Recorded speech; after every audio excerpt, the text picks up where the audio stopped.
බුද්ධ දේශනාවට අනුව කර්ම විභාගය. පාප කර්ම, සියදිවි නසා ගැනීම සහ කර්ම වර්ගීකරණය. ඉතින් ආයුබෝවන් යාළුවනේ. අද අපි සාකච්ඡා කරන්නේ බුදුදහමේ එන ඊටාම ගැඹුරු මාතෘකාවක් වන කර්මය ගැන. විශේෂයෙන්ම පාප කර්ම කියලා කියන්නේ මොනවද? සියදිවි නසා ගැනීමක් සිදු වුණොත් එහි කර්ම විපාකය මොකක්ද? සහ විවිධ කර්ම වර්ගීකරණයන් අපේ ජීවිතයට බලපාන්නේ කොහොමද කියන කාරණා ගැනයි. බුදුදහමට අනුව කර්මය කියලා කියන්නේ හුදු විපාකයක්ම නොවේ. අප සිදු කරන චේතාන්විත ක්‍රියාවලියක්. කර්ම විපාක දෙන අනුපිළිවෙල අනුව අපි ප්‍රධාන කොටස් 4ක් අධ්‍යයනය කරනවා. එකක් තමයි ගරුක කර්ම. මේවා ඊටා බලවත් කර්ම වෙනවා. මරණාසන්න මොහොතේදී ඊටා ඉක්මනින් විපාක දීමට සමත් වෙනවා. හොඳ හෝ නරක කුමන ආකාරික වුවත් ජීවිත කාලය තුල කළ අතිශය බරපතල ක්‍රියා මේ ගණයට වැටෙනවා. උදාහරණයක් විදිහට පංචානන්තරීය පාප කර්ම හඳුන්වන්න පුළුවන්. දෙවැනි කාරණාව ආසන්න කර්ම. මිය යන මොහොතේ සිහියට එන කර්මය තමයි ආසන්න කර්ම කියලා කියන්නේ. මරණාසන්නයේදී යම් අයෙකුට පෙර කළ කුසලයක් හෝ අකුසලයක් මතක් වුවහොත් එම චේතනාව මතු පිටින් තිබී ඊළඟ භවය තීරණය කරනවා. තුන්වෙනි කර්මය තමයි ආචින්න කර්ම. අප නිතර පුරුදු කරන කර්මයයි. දිනපතා සිදු කරන කුසල් හෝ අකුසල් මේ ගණයට අයත් වෙනවා. හතරවෙනි කර්මය තමයි කටත්තා කර්ම. ඉහතකී කිසිවක් නොමැති වූ විට යම් අහඹු අවස්ථාවක කළ සුළු කර්ම විපාක දීමක් තමයි මෙහිදී සිද්ධ වෙන්නේ. එසේම විපාක දෙන කාලය අනුව ditta ධම්ම වේදනීය කර්ම, ඒ කියන්නේ මේ ආත්මයේදීම ඵල දෙන කර්ම, උපපච්ච වේදනීය කර්ම, ඒ කියන්නේ ඊළඟ ආත්මයේදී ඵල දෙන කර්ම, අපරාපරීය වේදනීය කර්ම, එහෙම නැත්නම් මතු ආත්මවල සහ අහෝසි කර්ම කියලා යම් කර්මයක් විපාක දීමට අවස්ථාවක් නොලැබී ගිය විට එය අහෝසි වෙලා යනවා. උදාහරණයක් විදිහට රහතන් වහන්සේ නමකට තව දුරටත් කර්ම රැස් නොවන නිසා උන්වහන්සේගේ පෙර කර්ම සමහරක් අහෝසි වෙලා යනවා. පාප කර්ම සහ එහි ස්වභාවය ගැන කතා කරනකොට බුදුදහමේ පාප කර්ම හඳුන්වන්නේ අකුසල කර්ම කියලා. මේවා මූලික වශයෙන් අකුසල මූල 3ක් මත පදනම් වෙනවා. ලෝභය, එහෙම නැත්නම් කෑදරකම, ද්වේෂය නැත්නම් තරහව සහ මෝහය, එහෙම නැත්නම් මුලාව. බරපතලම පාප කර්ම විදියට සලකන පංචානන්තරීය පාප කර්ම 5 මෙහෙමයි. මව මැරීම, පියා මැරීම, රහතන් වහන්සේ නමක් මැරීම, බුදුරජාණන් වහන්සේගේ ශරීරයේ ලේ සෙලවීම, සංඝ භේදය කියන කාරණා පංචානන්තරීය පාප කර්ම ගණයට අයත් වෙනවා. මෙම ක්‍රියා කළ තැනැත්තාට වෙනත් කුසල කර්ම තිබුණද මෙම කර්මයන්හි බලවත්කම නිසා අනිවාර්යෙන්ම නිරයේ උත්පත්තිය ලබනවා. සියදිවි නසා ගැනීම සහ කර්මය ගැන කතා කරනකොට බුදු දහමට අනුව ජීවිතයේ ඉතා දුර්ලභ එකක්.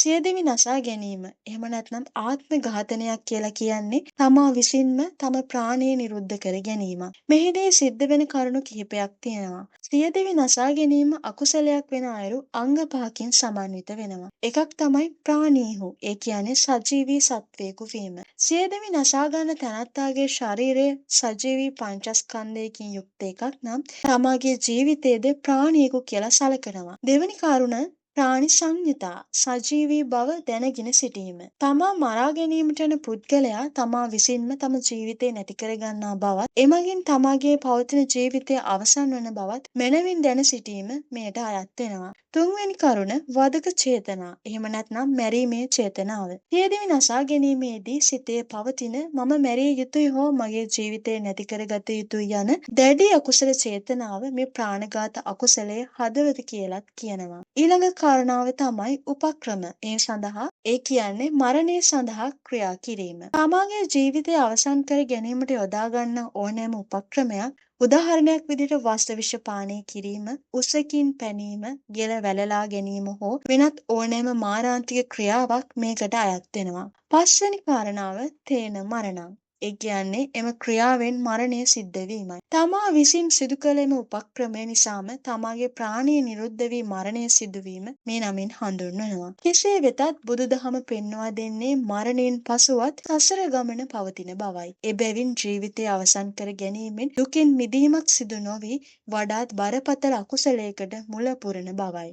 ප්‍රාණඝාත අංග පහම සම්පූර්ණ වන නිසාත්, ද්වේෂය සහ මෝහය මුල් කරගෙන සිදුවන නිසාත්, සියදිවි නසා ගැනීම සසර ගමනේදී ඉතා දුක්ඛිත විපාක ගෙන දෙන, තව දුරටත් සංසාරයේ දිගු කරවන බරපතල අකුසල කර්මයක් බව බුදු දහමේ උගන්වනු ලබනවා. කර්ම විපාක වෙනස් කළ හැකිද කියන කාරණාව ගැන කතා කළොත්, බොහෝ දෙනෙකුට ඇති ගැටලුව වන්නේ මෙම පෙර කළ පාප කර්ම වලට කුමක් වේද කියන එක. බුදුන් වහන්සේ දේශනා කළේ කර්මයට කර්මයෙන්ම පිළිතුරු දිය හැකි බවයි. කුසල කර්ම වර්ධනය කියන කාරණාව ගැන කතා කළොත්, අධික ලෙස කුසල් කිරීම, මෛත්‍රී භාවනාව සහ සිල්වත් වීම මගින් අකුසල විපාක යටපත් කරන්න පුළුවන්.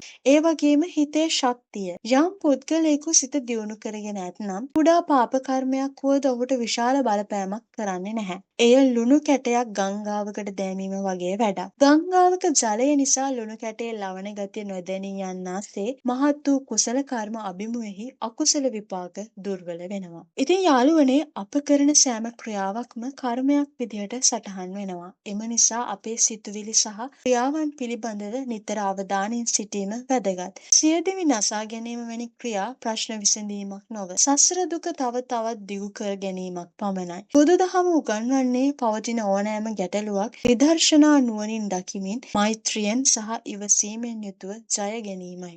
අපගේ ජීවිතය අතේ තියෙන නූල් බෝලයක් වගේ. එය පැටලෙන්නේ අපගේම අකුසල සිතුවිලි නිසා. එය ලිහා ගැනීමට නම් බුදුදහමේ දැක්වෙන ශීල සමාධි ප්‍රඥා යන මාර්ගයේ ගමන් කළ යුතුය. ඉතින් මේ වගේ වටිනා වීඩියෝ දිගටම බලන්න, අපේ channel එක subscribe කරන්න කියලත් ඔයාලගෙන් ආදරෙන් ඉල්ලනවා. මේ වීඩියෝ එක වටිනවා කියලා හිතෙනවා නම් ඔයාගේ යාළුවන්ටත් share කරන්න. ඔයාගේ අදහසුත් පහලින් comment කරන්න අමතක කරන්න එපා. තවත් රසවත් වීඩියෝ එකකින් හමු වෙමු. ඔබට සුබ දවසක්.